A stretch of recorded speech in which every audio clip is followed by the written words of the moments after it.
The myth of overpopulation originated in England in 1798, when a vicar named Thomas Malthus, who fancied himself something of a mathematician, saw that food production increased incrementally, but people reproduced exponentially.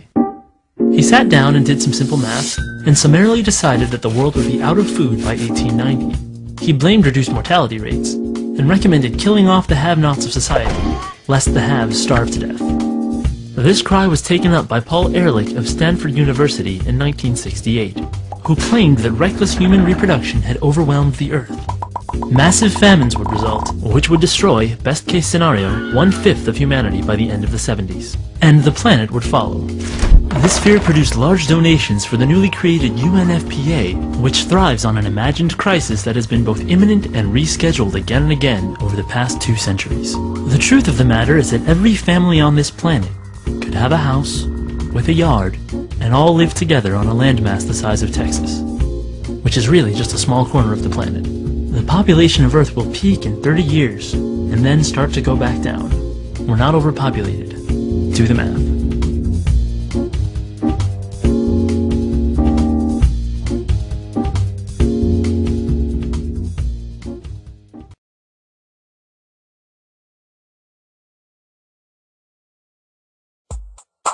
From the time of the cavemen all the way until today, humanity continues to exist because each generation of people has produced another generation to replace itself. Scientists have figured out how many people need to be born each generation to replace the generation before. That number is 1 person per person. All things being equal, this creates perfect demographic balance. Since women are the only ones who can have children, replacing every person on Earth means each woman needs to have 2 children, one to replace her, and the other to replace the man, who cannot have children.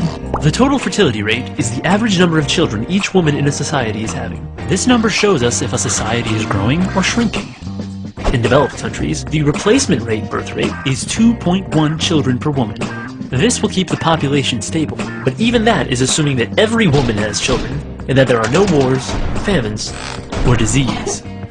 In the real world, disasters happen all the time, and sadly not all children reach adulthood, especially in poor countries. This pushes their replacement rate up to 3.3 children per woman.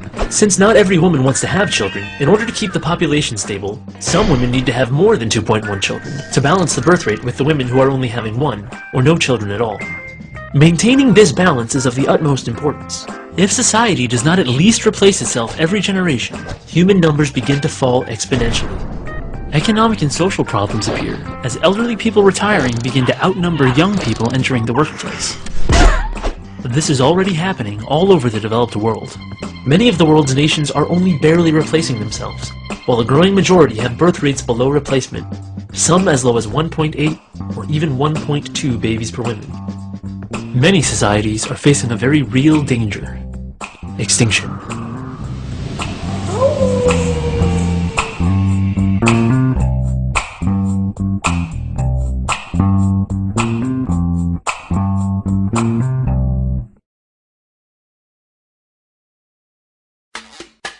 According to believers in overpopulation, there are so many of us on the planet that food production cannot possibly keep up.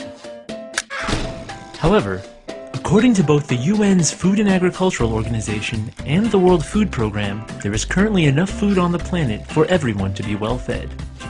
Not only that, but we're growing this food on less land than we did in the past. This is why in the United States, for example, the government can afford to pay farmers not to grow food, but instead return their farmland to the wild. Modern technology also allows us to grow food on land where it would have been impossible to do so, even a few years ago. Agricultural experts even believe that Africa, if cultivated using modern farming methods, could eventually feed the whole world, all by itself. Then why are people in many parts of the world starving? The World Food Program lists key causes of hunger, and overpopulation is not on that list. War, one of the leading causes of world hunger, destroys crops and disrupts relief efforts. Widespread poverty prevents many from buying the food that they need. And a lack of infrastructure means that there isn't a reliable way to transport food to areas that need it. This is why reducing the number of hungry people will not make the remaining people less hungry. Those who have access to the food will continue to have access to it, and those who don't will still be hungry. Reducing population will not magically cause food to be spread around equally. And blaming overpopulation for everything does nothing but distract us from the real problems that we actually have. Think about it.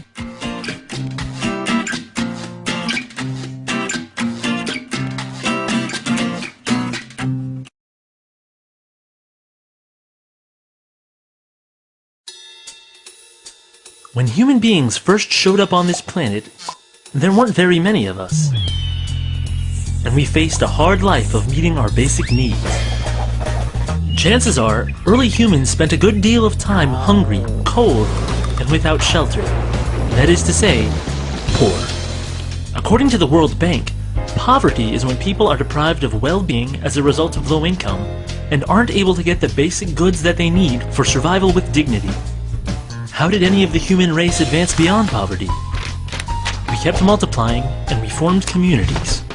In communities, people stop spending all their time on simple survival, and are able to do things like divide up tasks, share resources, and pool their mental energies to come up with creative solutions to problems. These communities started with families, then grew into extended families, entire tribes, and then finally cities and nations. So what effect has this growth had on poverty? According to demographers, a very good one. In fact, history shows that as our numbers have grown, so has our average standard of living. Scientists measure this standard in everything from per capita income to average amount of calories consumed, even average height. And all of these averages have been increasing. Even though poverty still exists, the percentage of poor people has actually decreased as population has grown. The reason for this is that human beings are not simply consumers, we are producers.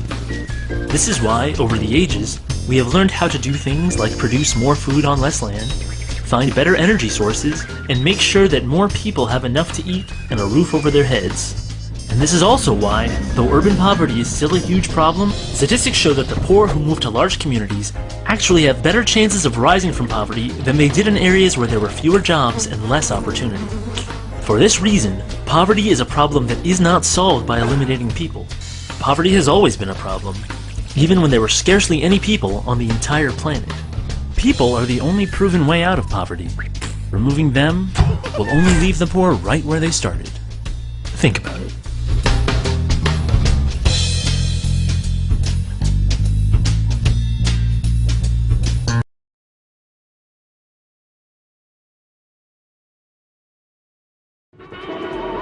At some point in the year 2011, the Earth will hold 7 billion people on its surface, more people than any point in recorded history. While some welcome this latest member of humanity with excitement, others with fear. When people hear that we've been adding 1 billion people every 15 years, they imagine humanity's growth to look something like this. But 1 billion people isn't as high a percentage of humanity as it used to be. For instance, imagine this roller coaster car represents 1 billion people. If we add another car, or 1 billion more people, our train has doubled in length. But if we want to double the train again, we can't just add one more train car. We'd have to add 2. Every time we make the train longer, one train car represents a smaller and smaller percentage of the train. If it takes 15 years to add each new train car, then mathematically speaking, the growth rate is slowing. In order for the growth rate to stay constant, the train would have to keep doubling every 15 years, instead of just adding one car. Human population growth is the same way.